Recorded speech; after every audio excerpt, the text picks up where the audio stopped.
Et c'est pour ça que c'est une base idéologique sur le principe fondateur de l'interdépendance. Et là, au peuple et à vous et aux municipalités et aux nations et à l'Union européenne, etc., de se les approprier et de les traduire dans des politiques concrètes. Donc le convivialisme n'est pas une doctrine qu'il faudrait prendre et dire, faire son signe de croix pour revenir aux métaphores religieuses, pour dire, ouais, voilà, je suis convivialiste. Non, mais c'est une base qui permet de réintégrer la question de la nature, de réintégrer la question des inégalités sociales et des rapports sociaux, de penser une émancipation individuelle qui ne se fait pas au détriment des autres et qui sort de l'idée que there is no alternative. Merci.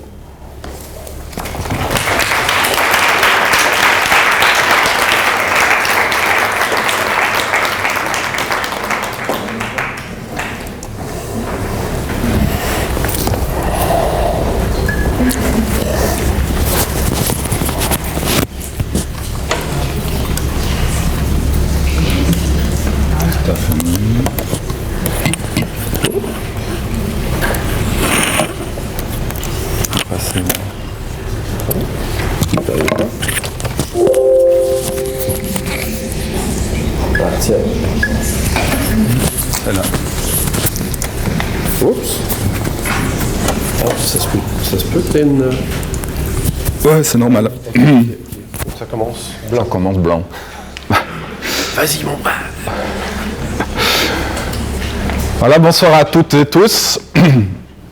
C'est vrai que là, je vais, en complément avec François qui brosse le tableau très général, moi je ne sais pas faire ça. C'est plutôt une expérience que j'ai envie de transmettre ce soir, une double expérience de travailleur social depuis 25 ans, mais aussi de chercheur et sociologue. Donc je ne peux pas séparer les deux expériences, moi je les lis toujours. Alors ces deux expériences, elles me font penser, je prends le point de départ qui a été aussi celui de François, c'est de dire c'est quoi un monde post-néolibéral. Pour moi, le point d'entrée, c'est l'économie. Hein, c'est quoi il faut se réapproprier cette notion d'économie. Oikos nomos, c'est la gestion de la maison. Elle a été confisquée très largement, plein d'auteurs l'ont montré, par les théories économiques orthodoxes, c'est-à-dire où la définition de l'économie et de ce qu'est l'économie est devenue très restrictive et se distille et infuse vraiment tout le monde social. Donc, ce que je vais faire, c'est finalement montrer que l'économie, c'est pas ça. Et à travers ça, quel support à la fois finalement intellectuel on peut avoir, pour des actions concrètes. Et ça, je vous montrerai quelques actions qui sont celles que je connais, mais aussi d'autres qui existent et qui sont possibles par rapport à ça. Donc, je vais retravailler cette vision-là, finalement, cette vision-là de l'économie, parce que pour moi, elle a été happée complètement.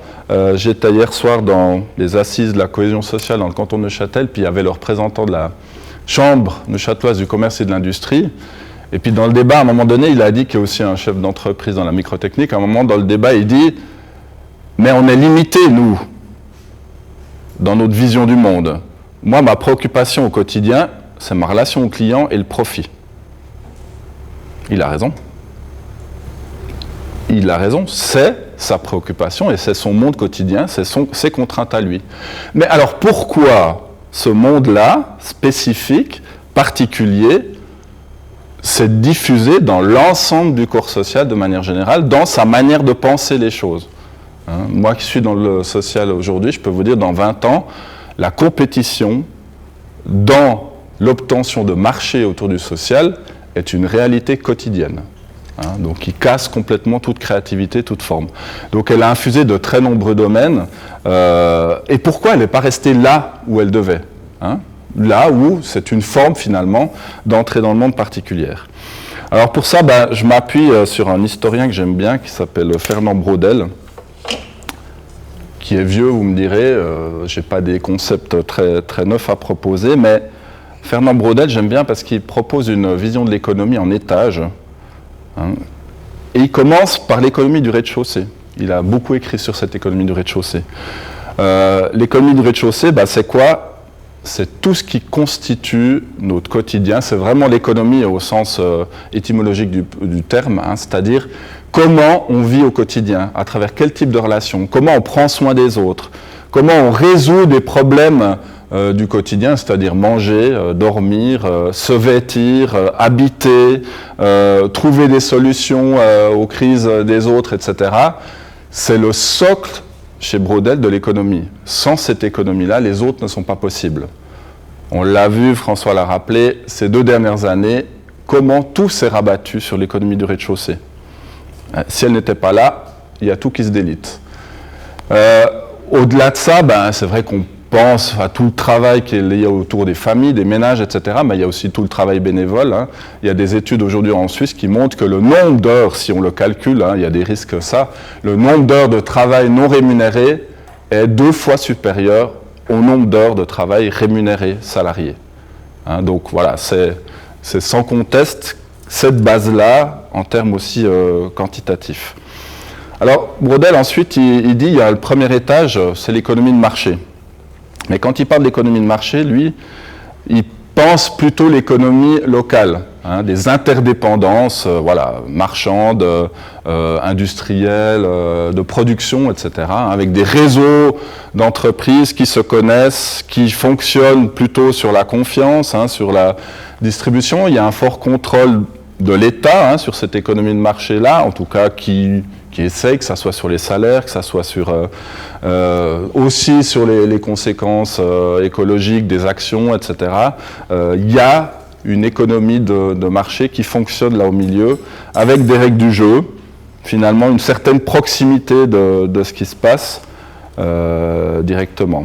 Et puis, il y a ce qu'il appelle, lui, l'économie de monde, que j'ai appelé économie globalisée, hein, qu'on peut dire, qui sont vraiment basées sur les relations de long cours, hein, donc les relations globales, mais aussi tout ce qui est possible en termes d'affranchissement des règles locales, hein, puisque qu'on parle de délocalisation, de la rapidité de circulation des capitaux financiers, mais aussi, il mettait là-dedans toutes les mafias. Hein, les mafias se jouent de toutes les frontières et circulent très rapidement à travers tout un ensemble d'autres choses. Le canal de Suez et le blocage du canal de Suez a montré finalement hein, aussi un bout de cette économie monde hein, qui est grippée à partir du moment où un bateau se coince dans un canal qui est un lieu de passage. Donc le local est forcément lié fortement à cette économie monde, hein, mais elle se joue à ce niveau-là, hein, cette économie monde. On voit cet empilement des choses. Alors je passerai sur ça, il y a d'autres représentations. Moi, j'ai envie de dire, cette représentation-là, elle est intéressante parce qu'elle nous permet de penser beaucoup de choses qui se passent aujourd'hui en termes de formes d'économie, mais en termes aussi de formes d'initiatives, et d'initiatives qui tentent de créer de l'interdépendance, comme disait François Gauthier tout à l'heure, ou des formes d'hybridation. D'hybridation entre homme, objet, nature, de manière générale. Donc je vais prendre tout un ensemble d'exemples, vécus ou non.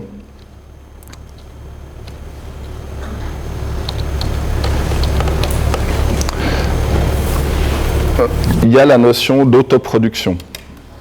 Hein? Autoproduction, c'est quoi? C'est que je fais quelque chose par moi-même. Je produis quelque chose par moi-même. Ça soit pour réparer quelque chose dans mon appartement, ça soit pour produire des légumes, ça soit pour me meubler, que ça soit, etc. Et je le fais hors du marché. Hein? Je n'ai pas besoin d'être solvable sur le marché pour répondre à un certain nombre de besoins. Il y a beaucoup de choses qu'on peut faire par soi-même, mais c'est vrai que depuis maintenant une 50aine d'années, il faut être solvable. C'est-à-dire il faut avoir de l'argent pour pouvoir répondre à tout un ensemble de besoins auxquels on a perdu l'habitude de répondre par nous-mêmes. Hein. Il y a un retour de ça autour de l'autoproduction. C'est vrai qu'il y a beaucoup de jardins qui ont fleuri, hein, il y a beaucoup de perspectives là-dessus. Il y a 10 ans, on a créé ce qu'on avait appelé au début les jardins coopératifs d'insertion. Le collectif, il a enlevé le mot insertion, parce que ça c'est un truc de travailleurs sociaux.